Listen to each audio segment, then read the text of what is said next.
Perkenalkan, kami dari kelompok 5 mata kuliah wajib umum Bahasa Indonesia. Video ini kami buat untuk memenuhi tugas kelompok mata kuliah wajib umum Bahasa Indonesia dengan dosen pengampu Ibu Halimatus Sa'diyah.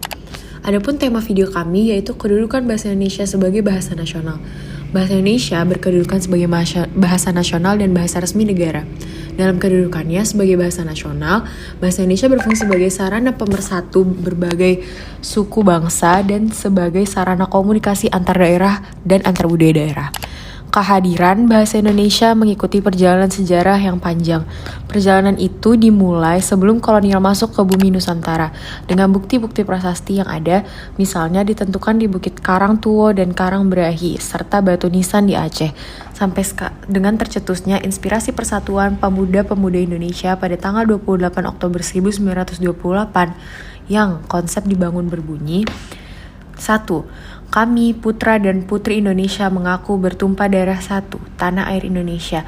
2. Kami, putra dan putri Indonesia mengaku berbangsa satu, bangsa Indonesia. 3. Kami, putra dan putri Indonesia menjunjung bahasa persatuan, bahasa Indonesia. Fungsi bahasa Indonesia sebagai bahasa nasional yang pertama, sebagai lambang kebangsaan nasional merupakan kesadaran diri bahwa betapa kuatnya bahasa Indonesia yang mampu mempersatukan berbagai suku di Nusantara yang memiliki perbedaan latar belakang, budaya, dan bahasa.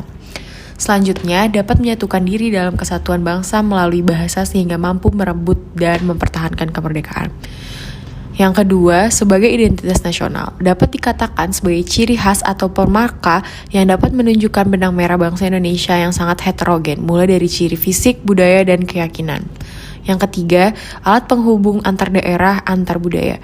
Dapat kita lihat dari peran bahasa Indonesia sebagai lingua francata, bahasa yang digunakan sebagai alat yang memungkinkan komunikasi dapat terjalin antar budaya yang satu dengan budaya lainnya, antar daerah dan satu daerah lainnya. Yang keempat, sebagai alat pemersatu suku bangsa. Bahasa Indonesia tentu bisa sebagai pemersatu suku bangsa yang begitu banyak. Buktinya dapat dilihat dari peristiwa Sumpah Pemuda 28 Oktober 1928 yang mempertemukan pemuda dari seluruh pelosok Nusantara dengan bahasa persatuan yaitu bahasa Indonesia. Bahasa Indonesia dalam hal kebanggaan nasional. Seperti yang kita ketahui, Indonesia terdiri dari 300 kelompok etnik dan suku bangsa. Lebih tepatnya, terdapat 1.340 suku bangsa di tanah air dan ada sebanyak 718 bahasa daerah. Maka dari itu, karena banyaknya bahasa daerah yang ada di Indonesia, kami, rakyat Indonesia, disatukan oleh satu bahasa, yaitu bahasa Indonesia. Di beberapa negara contohnya, seperti Kanada, Australia, Jepang, Vietnam, Ukraina, Korea Selatan, dan masih banyak negara lainnya, sudah banyak yang mulai mempelajari bahasa Indonesia.